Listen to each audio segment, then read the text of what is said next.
this particular session. Thank you so much, sir, for being with us.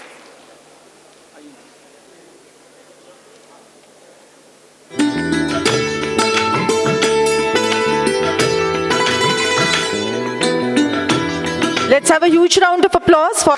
Dear friends, a leader is someone who can turn challenges into opportunities, setbacks into comebacks, and dreams into reality. One such inspiring leader is our eminent panelist, Dr. Raj Singh, Vice Chancellor, Bennett University. Can we have a huge round of applause for sir? We request Dr. Vibhuti Tyagi to kindly welcome him with a token of greeting. Please, ma'am.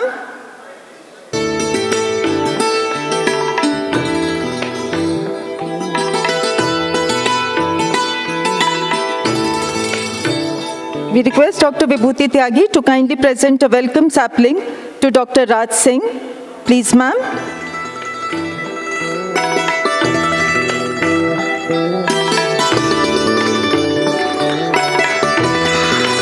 Thank you, ma'am. Thank you, ma'am. Thank you, sir, for being with us. To leave sight of the shores. One result-oriented personality who lives by these words is our eminent panelist, Professor Amit Sareen, Dean, Corporate Relations, IMT Ghaziabad. We request Dr. Binki Srivastav to kindly present a welcome sapling to sir. We request Dr. Amita Srivastav to kindly present a welcome sapling to sir. Please, ma'am. Thank you so much, sir, for being with us.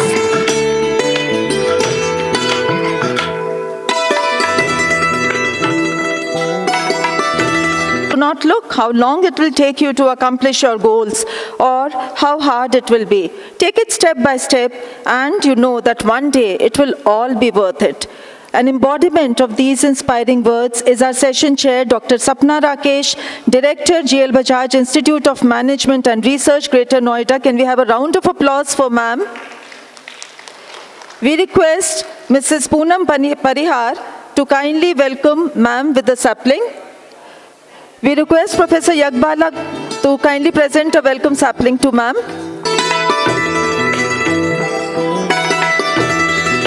Welcome, Dr. Sapna. Thank you, Professor Yagbala, ma'am. Before to introduce ma'am, Dr. Sapna Rakesh is a senior academic leader with 30+ years of experience in management, education, research, and institutional leadership. Her work spans marketing, leadership, sustainability, and consumer behavior, with publications in leading ABDC and Scopus Index journals. She currently serves as director at GHAZIABAD Institute of Management and Research and has previously held director roles at IPEM Ghaziabad, ITS Ghaziabad, and IMS Ghaziabad University Courses Campus. Sapna ma'am is actively engaged with professional bodies, including the All India Management Association, and contributes as a reviewer for international journals and conferences. She has also trained professionals in organizations such as Royal Bank of Scotland, NTPC Limited, and CIPLA. Her work has been recognized with honors, including the Education Excellence Award and Rashtriya Shiksha Gaurav Puraskar. Can we have a huge round of applause for ma'am? We now request you, ma'am, to kindly introduce our eminent panelists and also set the pace of the session. Over to you, ma'am. A very good morning to everyone. Unpredictable and every day surprising. Our life has changed in several ways, from office to home, from parents to children, from transport to aviation, to entertainment, to dressing up, to deciding and choosing for anything. Today, we do not do it the way we were doing it just 5 years back. So we are not talking about changes in decades. We are talking about changes which are happening at rocket speed. And all of us here who are, our average age here should be around 40 years. And I think everyone here in this room is challenged, I will not say struggling, I would say we are challenged to adapt to this new reality. Within that, realm. The topic of our today's panel is creating a future-ready academic ecosystem amid technological disruption. We have two great speakers on the stage. We have Dr. Raj Singh. As a young academician, I have always seen Dr. Raj Singh at various places, various institutions, bringing in changes. So I think he has done and dusted it. One of the creators of several universities. Will be listening to him. And we also have Dr. Amit Sareen. He comes from a great background, is at IMT, now handling corporate relations. Before that, I'll be talking about them in more detail. Let me first introduce Dr. How we have structured the panel. 10 minutes to both the speakers. After that, if we get time, I would be asking one or two questions. If we do not have time, we'll pass on the mic to the audience and we'll have questions from the audience. That's how we have structured the session today. It's my, should we go with you, Dr. Singh, because then you can speak peacefully, because, yeah. So before, to begin with, let's invite Dr. Singh. It's my great joy to read his profile. Ladies and gentlemen, at home I thought, let me shorten his profile, and I actually shortened it. And then I reread it, and I thought, no. If I really, cut it, there are several things I'll be missing, so I decided to read it the way it is, Dr. Singh. It's a very interesting profile. Dr. Raj Singh is the Vice Chancellor at Bennett University. And before this, he was Vice Chancellor at Jain, deemed to be University, Bangalore. With 44 years of experience, including 31 years in education and over 15 years as Vice Chancellor, he has headed prestigious universities, including Amity University, Jaipur, and Gwalior, Goenka University, Gurgaon. Earlier, he was Pro-Vice Chancellor at Amity University, Noida, for 5 years.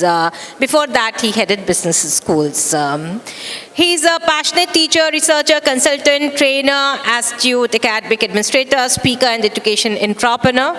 Dr. Singh has done his master's in economics, CFA, and PhD in strategic finance. Known for his oratory skills and innovative approach to higher education, he's also a TED speaker. An expert in NEP implementation, Dr. Singh has developed unique models for universities so as to take education to the intersection of research and practice. Such models are customized, market-placed, experienced labs, integrating research projects, international collaborations, and industry partnerships addressing the local, national, and global needs, including SDGs of the United Nations, maximizing output for a university. A trainer and consultant, he has trained over 6,000 teachers in schools as well as in higher education.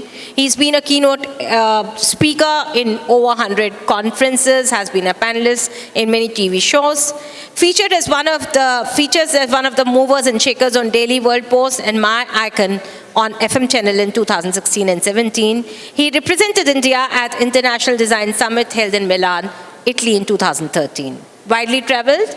He's also a visiting professor at IIT Delhi, Delhi School of Economics. He has been the Vice Chairman of Quality Committee on Education of QCI, Government of India, and regularly chairs the expert committees of NAC and NBA. A member of the first Governing Council of Rajasthan Science Congress. He has been awarded for exemplary education leadership in 2012, 16, 17, Peter Drucker Memorial Award 2020, and LOST Excellence Award for Educational Governance 2023. Dr. Singh is a voracious reader, a fitness freak, and is a badminton and cricket enthusiast. A member of the Academic Advisory Board of L&T EduTech.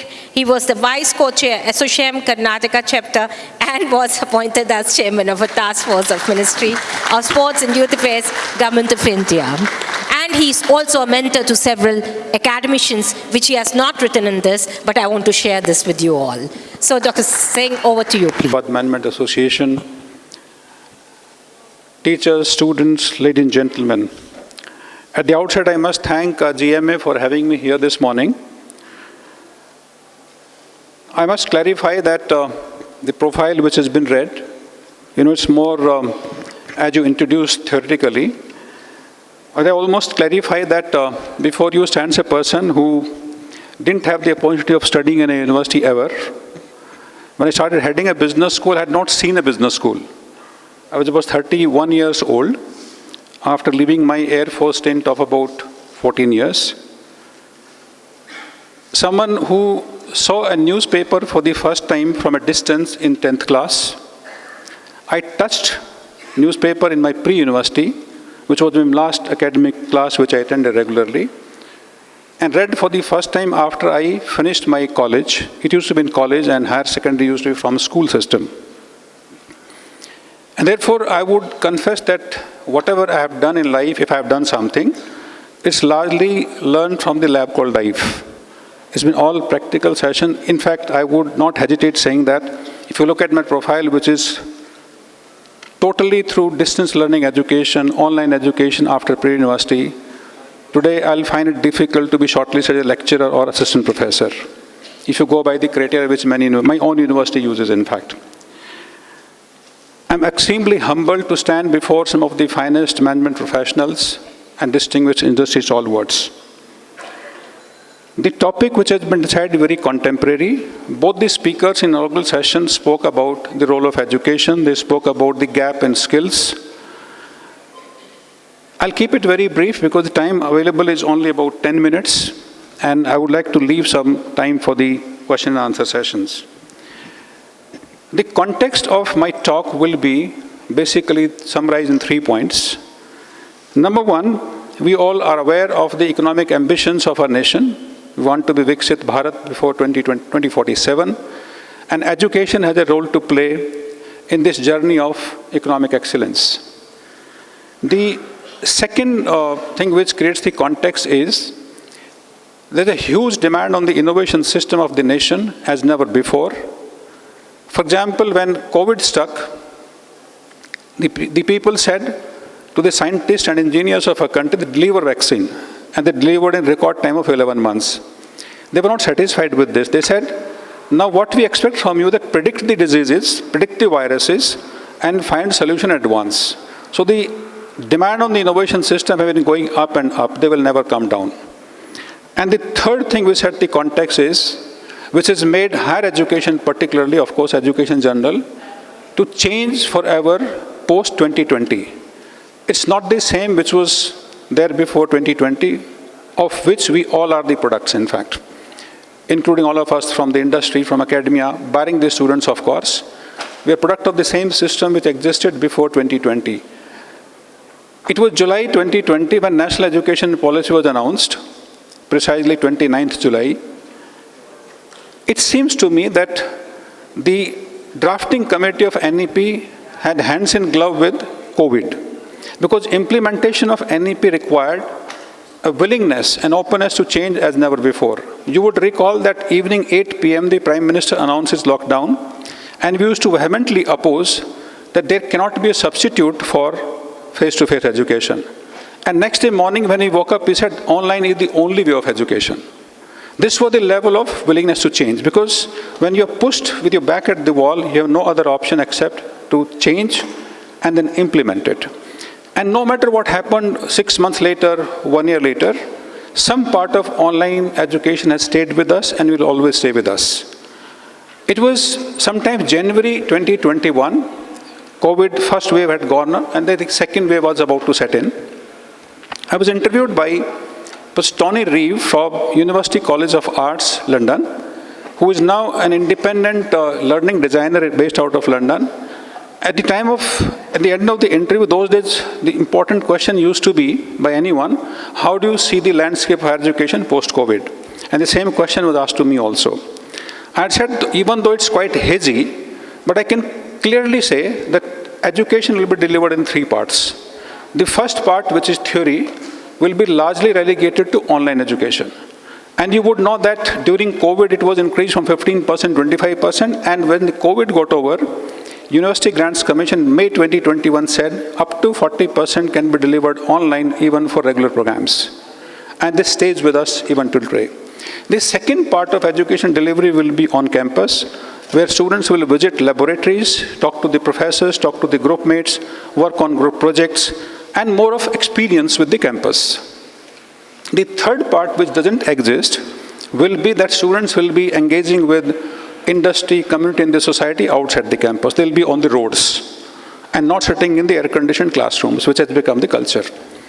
And therefore, these three parts, I'm not saying exactly 33%, could be 35%, 40%, but a mix of these three, almost in equal parts will be there.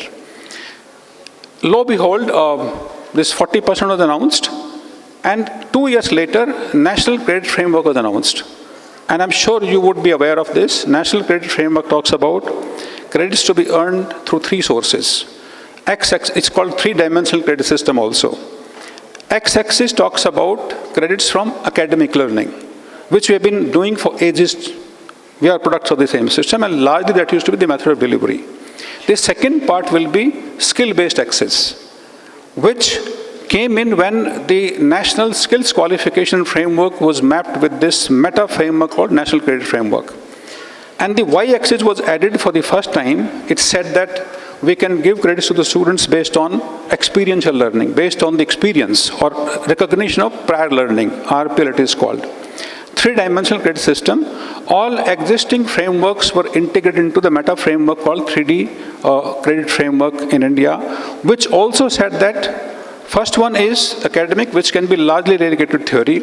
Now, why is it can be largely relegated to theory the online? Because why a student should learn or listen to one professor for 45, 50, 60 hours? Once you have the option of learning each topic from the best in the world. So, for example, if you look at some of the platform, our own homemade MOOCs, SWAM, talks about lectures by all the renowned professors of IITs and IIMs. It has remained their prerogative, of course, which I'm not really very convinced with. Some of the most boring lectures, but qualitatively very, very high quality. If you look at Coursera, it has courses from 100 best universities of the world and 60 the best multinational companies. So industry part also comes in. Now this kind of contents are available there where you can choose not only one but multiple professors for learning on a topic of 1 hour, half an hour, 10 minutes, 15, whatever the duration you want. And therefore, there's no need to go to the classroom. One thing we must admit today, all the teachers, my colleagues, no matter what you do, students will be increasingly reluctant to come to the classroom in the current fashion. The last part we are reluctant to introduce, in fact. It's a bold step. It requires a lot of planning, a lot of industry interaction. Unfortunately, our industry is also not very forthcoming in this case because we don't need money from them. What we need from them are real-life problem statements to work upon. Students and faculty will work together. I'm not saying accept the solutions. If you don't find the call, don't accept it. Learning would have taken place in any case. What we need from the industry is a list of real-life problem statements to work upon. And if they can supervise, co-supervise, fantastic. In this backdrop, if you look at what we can do as academy or what should be done to define the future of higher education, I have a few recommendations. This one-third model which I had said, one of the IIM Mumbai professors bumped into this podcast and reached out to me through a common colleague. I don't know if you have heard about him. He is called Mandi Sir, popularly. IIM Mumbai, which was called Niti Mumbai earlier. He is a professor of eminence with IIM Mumbai. And believe me, if you look at his journey, he used to be a roadside tailor. From there to eminent professor with IIM in India, it's a great journey. And he said, my name has been given by my students. I am called Mandi Sir. His students have incubated 105 companies. 6 of them are unicorns already. What he does, very simple thing. As students join the MBA program, he divides into small groups of 4, 5, 6 students and makes them to register a company.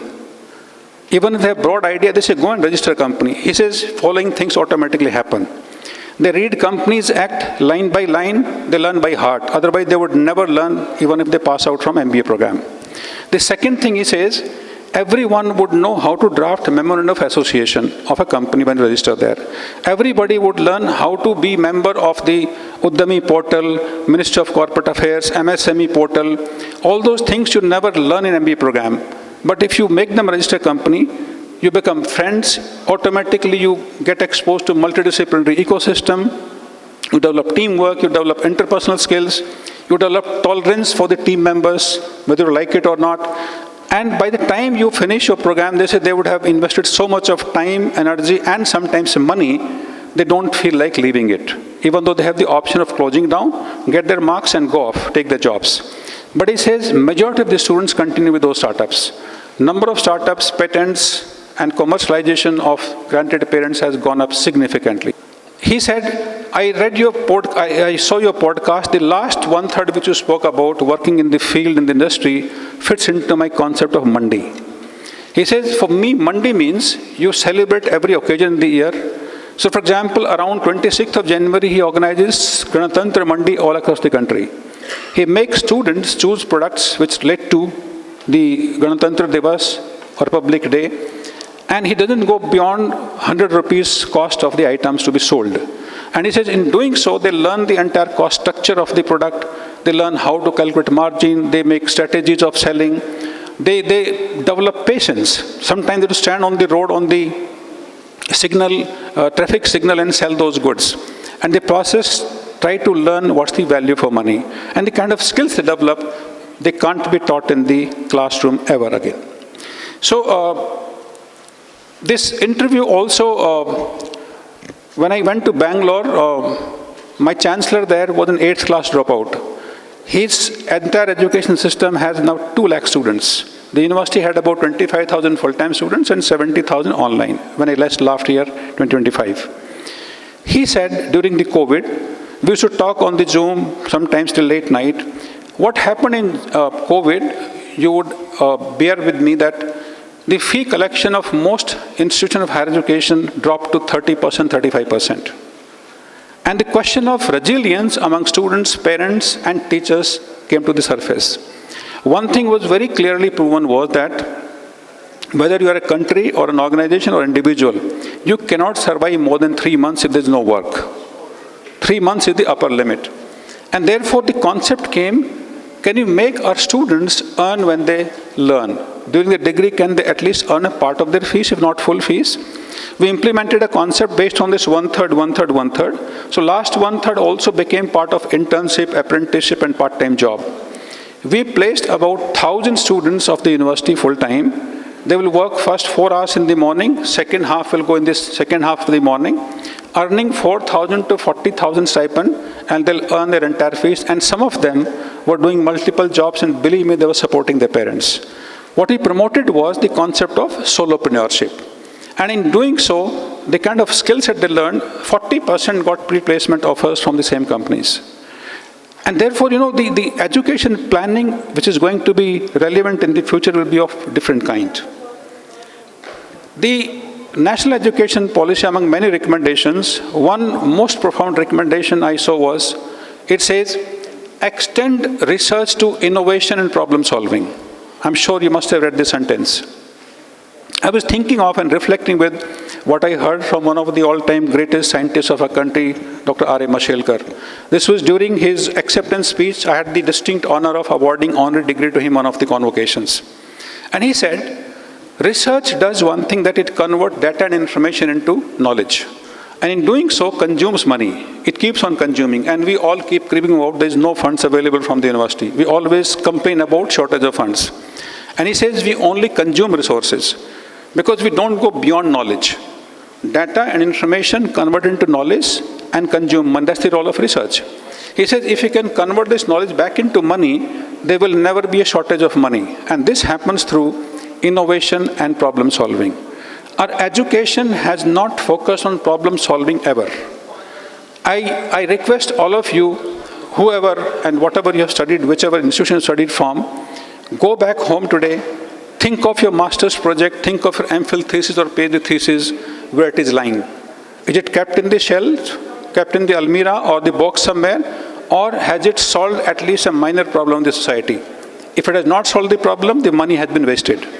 Though you got some knowledge, you got some stamp, maybe some promotions, but for the society and industry, it was absolutely meaningless. I think time has come, we need to be honest about it and see that whatever research we do, whatever research our students do, it has to be useful to the society and the community. Otherwise, it's absolutely meaningless. And that's why I'm talking about the applied research. Fortunately, unfortunately, right or wrong, we had a policy in a country that research responsibility was given to specialized labs. CSIR, I'm not offending anybody, please forgive me in advance. DRD specialized labs were created, all the funds for research were diverted to these institutions, and they said universities cannot do research. 2020, or the drafting committee of NEP said, unless we go back to university, we cannot push the research. Now, when you come to the university, professors alone can't do much. Unless you involve students, you cannot do meaningful research. All great professors of the world, all great researchers in the world, if you look at the Nobel laureates, they have done research because of their students and scholars, not on their own. And that solves the purpose. If you involve students in your research, the skill development is taken care of. What is the fuss about it? So the research has to be institutionalized in the curriculum design. I was reading an article yesterday, I was very critical of this LinkedIn post. Of course, I got a lashback. Somebody said that universities have two types. Research university is separate, teaching university is separate. NEP talks about exactly opposite of this. I said, I'm surprised to this post. The person got angry and sent me a couple of messages. I apologize, of course. Now, what happens if research is not entering into your teaching curriculum? It's of no use, again. We have been talking about something called academic loop. Why we emphasize research? When you go and research, test your research in the industry in the form of training and consultancy, it gets enriched, and when you bring it back to the classroom, the quality of teaching goes up. The second loop, which I told you about, R.A. Mashelkar's concept, it's called innovation loop. If you can combine these two loops into one, that's where the future of education lies, in fact. And therefore, we need to first accept the change, leave the theory part to online learnings. If you don't like third-party MOOCs, please develop your own MOOCs as teachers. I'll request industry to develop MOOCs and give it to academic institutions. And leave it to the students. When do you want to study? रात को, दिन में, early morning, दोपहर बाद, सोते हुए, लेटे हुए, चलते हुए, बस में जाते हुए, let them listen to the contents whenever they feel like. Don't push them into the classroom for theory part of it. Call them to the campus on discuss, develop new perspectives, and the last part is most difficult. Push them to the field. I know assessment will be an issue, but this will solve a great problem. I have an appeal to all the industry stalwarts here. I was in Hyderabad, met about 100 of them and requested them also. I don't know when industry will stop shortlisting students based on CGPA. I have a question for everybody. Is CGPA reflective of employability necessarily? That high CGPA means more employable? In fact, it's the other way around. Everybody agrees with this, but we're not willing to change it. Today, if you have to make use of AI in HR, please make use of AI in shortlisting the CVs. I know you will be dumped with large number of CVs, and therefore standardize it, take help of AI to shortlist it. Don't use CGPA. They should pass, and that should be enough. Because my experience is that students who are between maybe 6.5 to 7.5 CGPA are the most brilliant, more placeable than the high graders. And therefore, I have an appeal that please stop shortlisting students based on CGPA. This is my humble request to all the industry stalwarts. The second request I have to industry people is that, can you also help us in advocacy? Today in India, 80% of the enrollments are in private sector, but they don't have any participation in the policy making. I was invited by the Minister of Higher Education in Lucknow. They wanted to know how can university contribute towards 1 trillion economy of UP, Viksit UP mission. And the Education Minister, the Minister of State, all the 4 advisors to CM were present, including Principal Secretary. Out of 38 universities invited, only 3 were private universities, including mine. Rest all 35 were public sector universities. How can we influence the policy making? Because the action is happening in private, in new age universities, if I use the word. And we do not have any role in policy making. And the third thing which I request each one of you, at least make a noise, join us. Everybody spoke about some of the soft skills. And of course, hard skills were spoken about. Can you pass a message to the students that they should take it seriously? Most often in campuses, when you offer skill-based courses, behavioral science courses, what they say, notanki course, pastime course, faltu course. They don't even attend the classes. How will you develop these skills? According to me, they're the most important courses. Can industry hammer this idea to the students wherever you go there, when you talk to them, when you groom them, mentor them during the internships? Because unless they take it seriously, hard skills, of course, are useful, but not completely useful. We need to also make them good human beings, good citizens. They need to learn the ethics. There's a whole new topic of ethics in AI, which we don't speak about. There's a whole topic emphasized in the National Education Policy Indian Knowledge System. We don't take interest in this. So these three requests I'll make to each one of you to please help us to propagate and to advocate. I have a request to all my colleagues from academic fraternity. Can you please stop focusing on finishing the syllabus and focus on learning? I've been speaking about outcome-based education for 12 years now. 2014 was the first time when OBE came to this country, when it became signatory to Washington Accord. We have not understood O of OBE. Please pardon my saying that we have not crossed 5% implementation. With great difficulty, we will write outcomes, but we do not remember them even when we go to the classroom. How can we implement outcome-based education? If we can implement it, it's a beautiful scientific concept.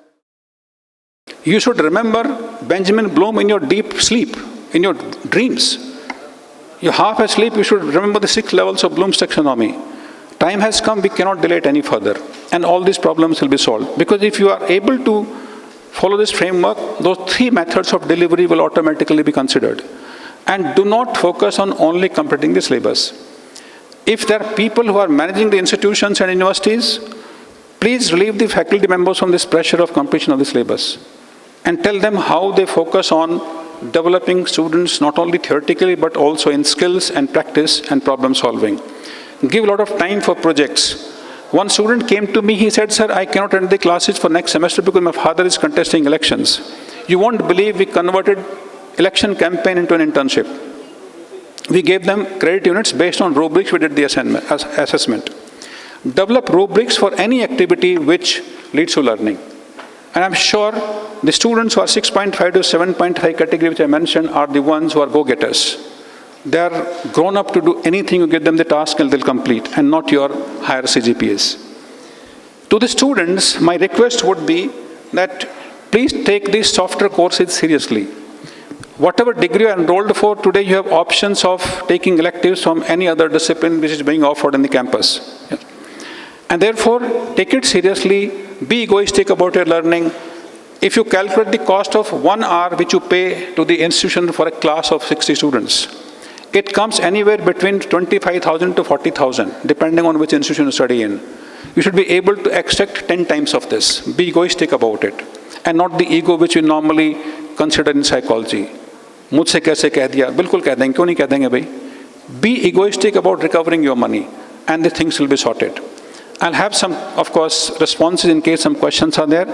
Thank you once again for giving me this opportunity, and thank you for listening to me carefully. God bless everyone. Thank you.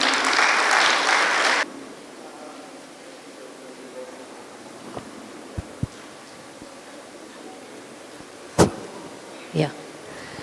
Thank you so much, sir. That was a very comprehensive driven. Many interesting points which we'll be taking if we get time later, for further questions. Now it is my pleasure to invite Dr. Serene.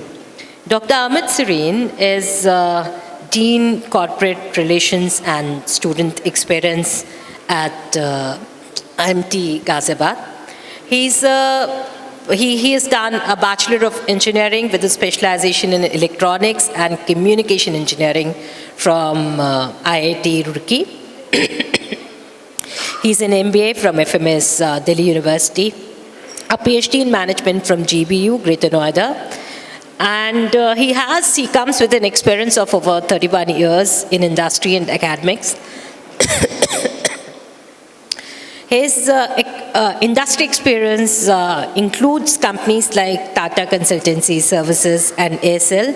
He worked in the area of business relationship management, program management, operations IT, HRM, organizational change management, talent acquisition, academic interface development, account management, and general management.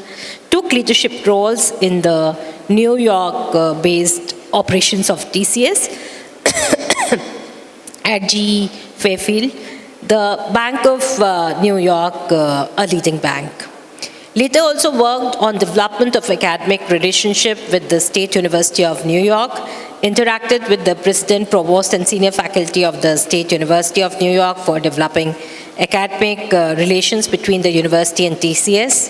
Worked on behalf of TCS with Senator Hillary Clinton and opened and established a new office and training center in New York State for TCS. For his academic experience, it includes working as director at Institute of Management Technology, Dubai, worked as Dean Accreditations, Ranking and QA, and Dean Academics at IMT GHAZIABAD. Earlier worked as director and professor at another leading B school in Delhi. A true combination of industry and academia. Being here, Dr. Sareen, please. 10 minutes. Very interesting topic that has been given, how in this current world where technology is impacting all of us, disruptions are there, geopolitical disruptions are there. And we are somehow overwhelmed by all these things which are happening. But let me just recall 25 years back when I was in the New York City. I was at the GE corporate headquarters in Fairfield, US. And GE was at that time the most admired company in US. It was adapting technology and everything was, and that was the dot-com era. I was also at the Wall Street office of TCS in New York. And the IT industry was just getting launched. And we were among the first teams who were interacting with the clients, and the entire industry was getting launched. And I remember we had done a conference for offshoring, also the concept of offshoring, outsourcing for the CIOs in New York. And that time also the technology was there, the disruption was happening. The dot-com era was there, and people were talking about change. And 25 years now, later also we are talking of change. So I think it's not really, change is always there, change has been there. Different technologies have come. And of course, we are right now overwhelmed by AI, but I think possibly my view is that the way the dot-com era was there, and the dot-com things got adapted and adopted in the industry and in the academia and everywhere, slowly and slowly. And even in India, you cannot imagine that everything is now so much, the government systems are also online based. Even if I am applying for a car loan or something, even from any bank, not just the private sector banks, everything, all the documentation, you'll receive the links and you'll get everything, digital sign and all that. So all that has been adopted in the system. And I feel that's how the AI also will happen, AI will also get adopted into the system. It is, in a way, it's like COVID also. Like COVID is still there. COVID is still there, but we have become immune to COVID. It is not that the COVID has gone. We have adopted and adapted it, and we have, the body has the immune system to defend. So the same way the AI technologies will also come. And if you look at, today also you call any customer service, anywhere, whether it's a bank customer service or something, and sometimes the AI chatbot comes, and most people get frustrated by that, and they want to contact a real person. And I was reading an article by Stanford University economics professor, and they've done research, So they looked at whether AI can solve these customer problems or whether the customer service representative can solve these versus a customer service representative combined with AI. And they found that the best responses were when the customer service representative was combined with AI. So AI technology was helping that, and they were going back and forth. And that's where the quickest and the fastest responses are coming. So yeah, that's my take on it. Even if you look at the current geopolitical crisis, there was another standoff, I think, a couple of decades earlier between Iran and US. So many of these things are there. They will continue there, and technology will keep on coming, and we'll keep on adopting and adapting to it. So there is no need to be overwhelmed by that, So rather, one has to look beyond a lot of noise. What is the signal?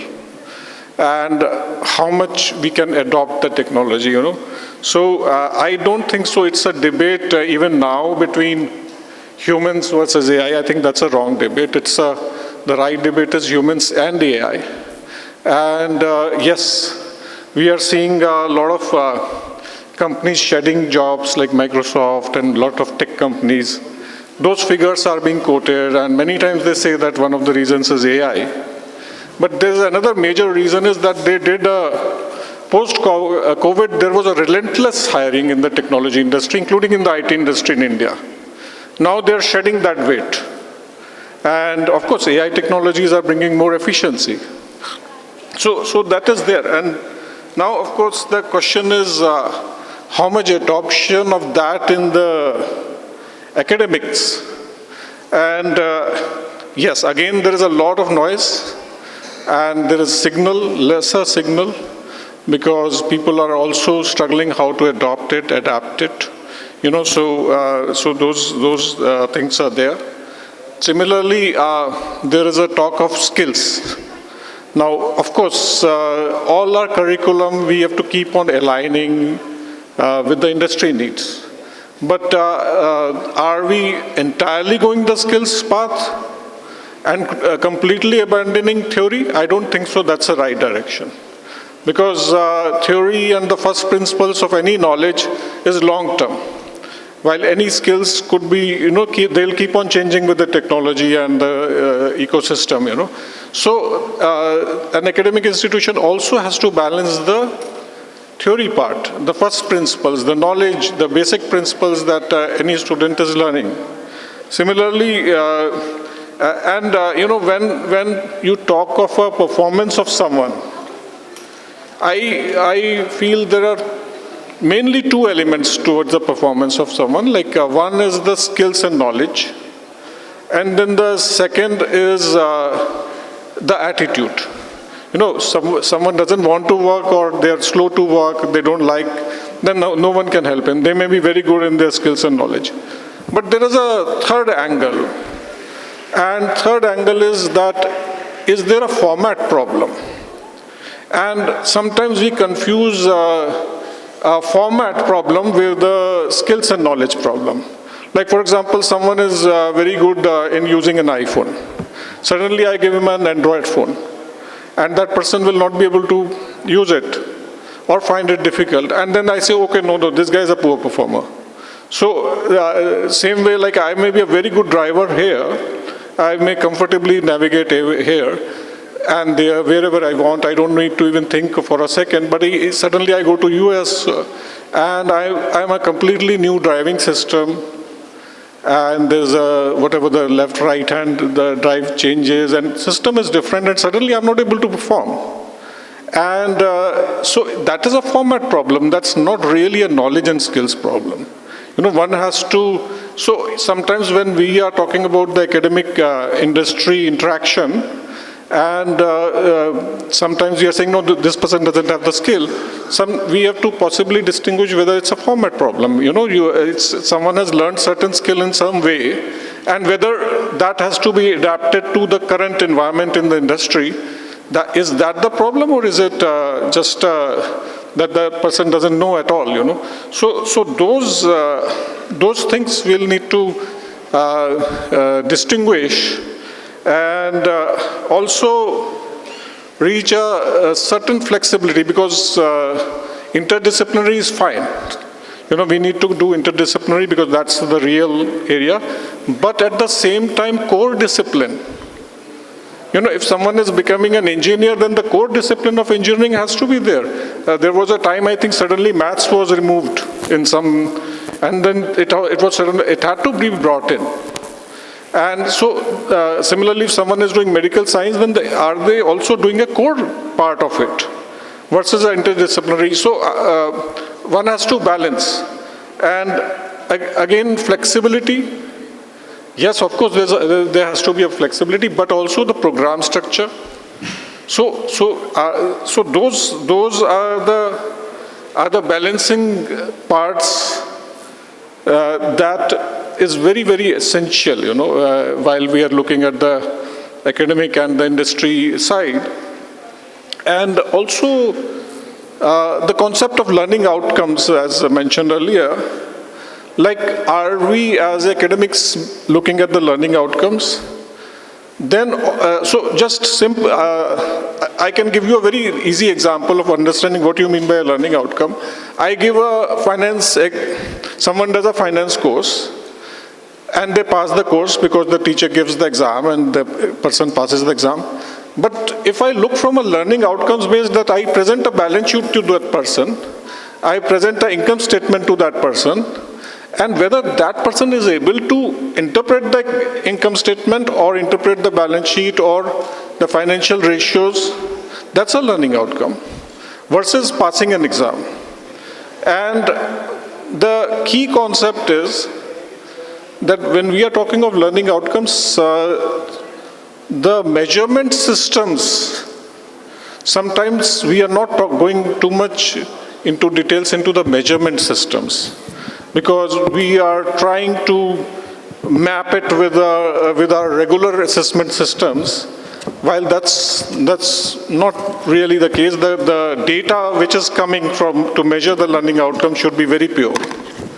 And that thing, I understand there's a gap, because the assessment tools of learning outcome should give a pure learning data, and that we need to have a better understanding of that. And now, of course, another point to be considered is that how do we adopt the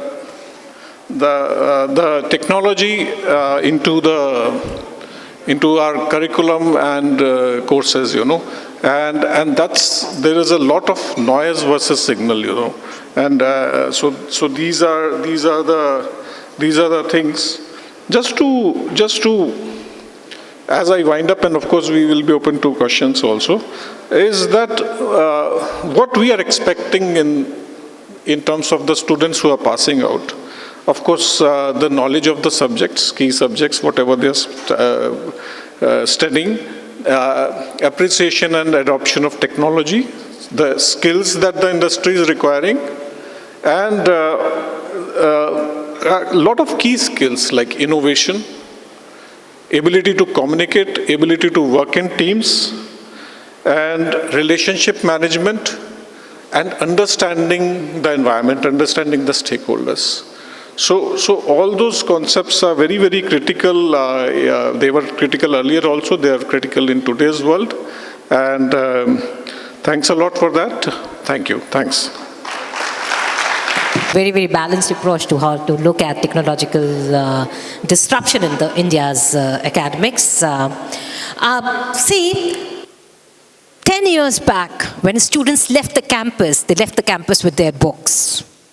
Today, the sad scenario is when students leave the campus after finishing the program, they leave the books behind, because they have it all in the laptops, they have it in the mobile phone, they have it on internet, maybe not on their laptops and mobile phone. So, Dr. Raj, I have a question for you. One is that you have led prestigious academic institutions for riches. But there is this whole lot of India where this technological disruption is happening. There are people who are coming from poor backgrounds, but maybe they are taking modular courses, and still there is. Do you see a future where structured academic institutions will basically become modular academic institutions, and skill and learning will be more important in comparison to the degrees? How do you see the future, and what is a possible way forward for academic institutions? I think I tried to address that difficult question, of course. I can give few examples if that communicates. We made it possible for students to choose their pathways. We made it possible for them to choose the way of learning. For example, a student who is still in third year of BTech went for a startup in the first year, gave internship to 3 students of his own school, the junior ones, 40,000 stipend per month, and last week gave them full-time job at 16 lakh per annum. A student who is still a student of third year. What I'm saying is that can you promote students to go for their startup? Learning will be taken care of. Theory skills will automatically happen. Give them flexibility, give them the confidence. The second thing we can do is that we must scrap a rotten system of written examinations. It's a waste of time, does not add any value to the learning process at all. But there are regulations, that's fine, but UGC and all the regulatory bodies say you can even go up to 30% weightage for end semester exam. Remaining 70% you can do continuous assessment. We need to reform assessment system. How can you assess learning from organizing a conference? Suppose some of the students I see are organizing this conference. Learning will be tremendous. Are we capturing it? And today, fortunately, for the first time in the history of higher education, regulatory bodies are ahead of the professors. We have no one to complain about. Create the magic in those 1 or 2 hours which are given to you. There's nobody who's monitoring you. Focus on outcomes and see that they're realized. And if you do that, irrespective of who the students are, the concept which I talked to you about, in 3 years, 550 could earn their entire fees. And my university was not having a low fees in Bangalore, believe me, it was a very high fee program. 550 students could earn their entire fees through the third part of the academic pedagogy which I mentioned to you about. It's possible, and the tremendous amount of learning is there. The number of patents which we filed at the university, 12% came from the students. The quality publication of papers started coming from the students from second year onwards. They authored books. For example, one part of the project is collecting, classification, and presentation of information. We have bored to death using pie diagram and bar chart. Who said they are the only 2 methods of presenting the information collected? Students, group consisted of students from different, including performing arts, presented data. Some students were dancing and the data was there on the screen. The lyrics were written by somebody else, music was composed by somebody else, data presentation through dance. Believe me, have faith in this one, they'll surprise you. They will go beyond what you can think. I think that's the need, to have faith in the students and don't be prescriptive. Give flexibility and they will do the rest. This is my... I request audience, if you have, we'll take one question for both the panelists. Can we take, Rahulji, one question for both the panelists? 5 minutes, we'll find out. So you can think your question, and till then, let me have a question with Dr. Serene. Dr. Serene, you are experience management head at IMT GHAZIABAD. So how much has technology changed the experience of the students, and in what ways can others learn from your organization? So technology, am I audible? Yeah.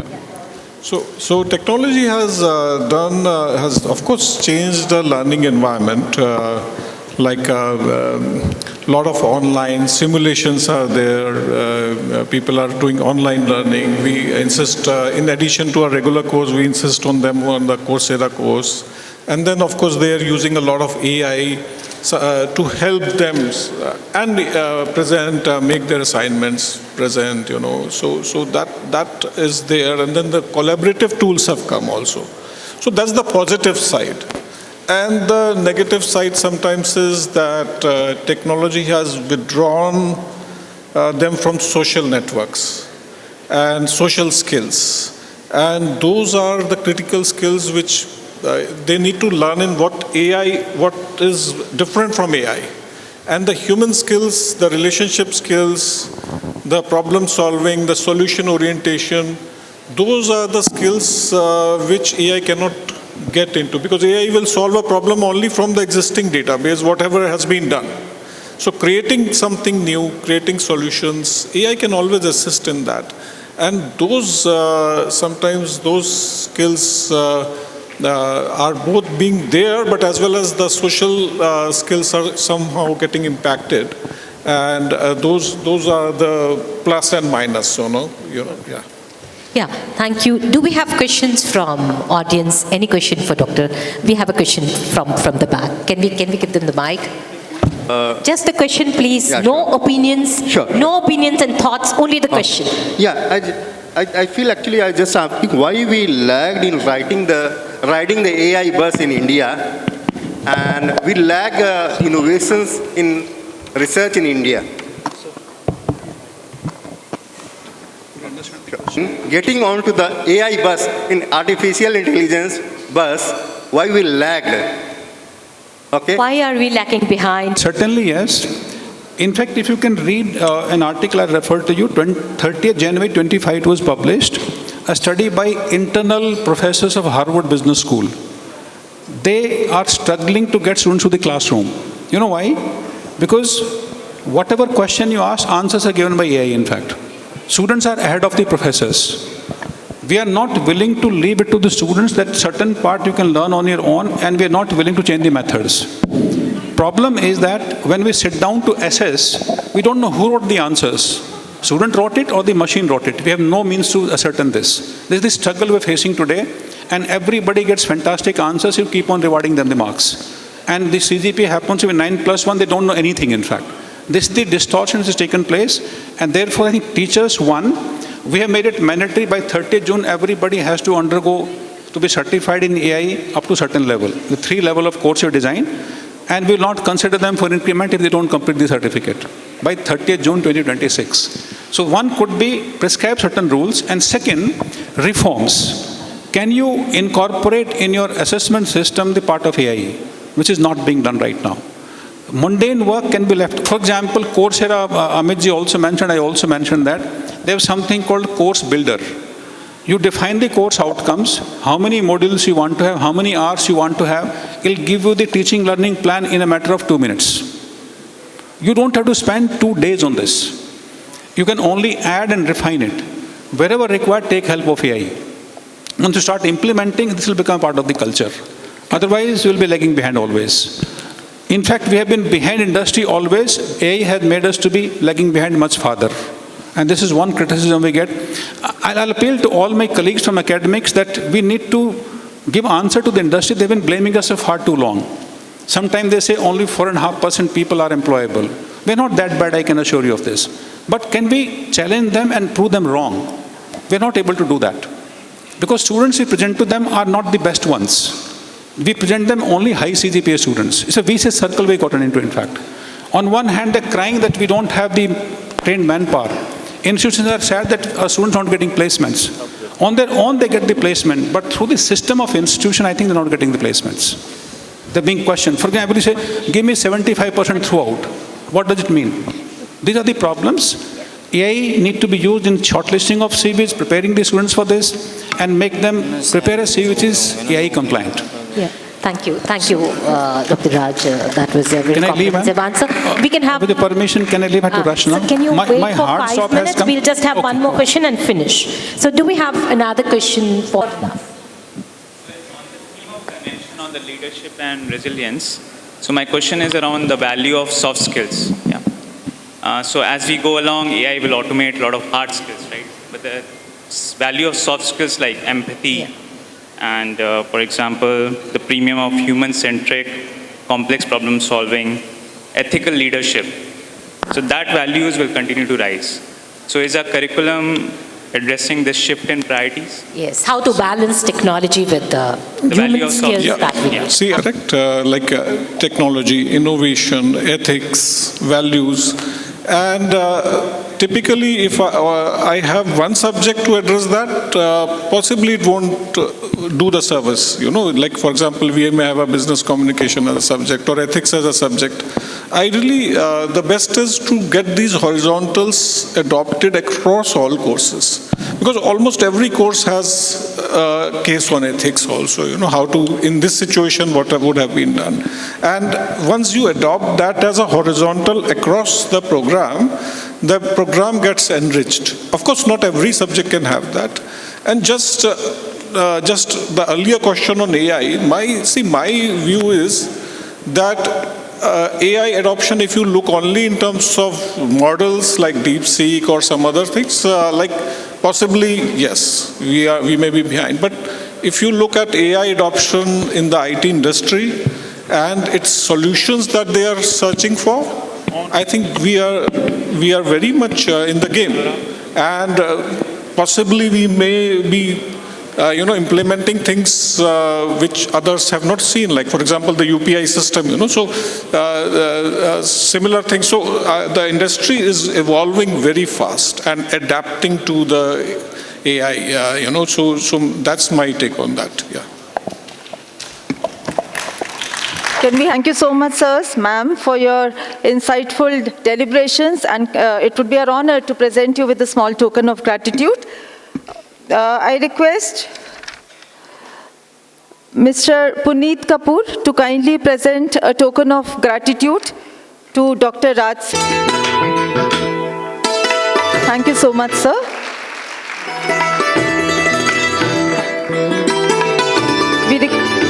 We request Mr. S.K. Verma to kindly present a token of gratitude to Professor Amit Sareen, sir. Thank you, sir, for being with us.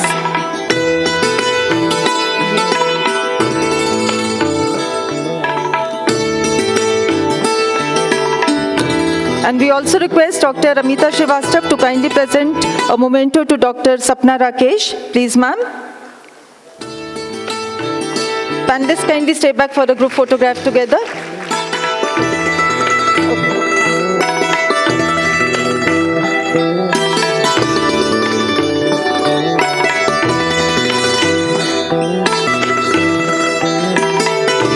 Thank you so much, ma'am.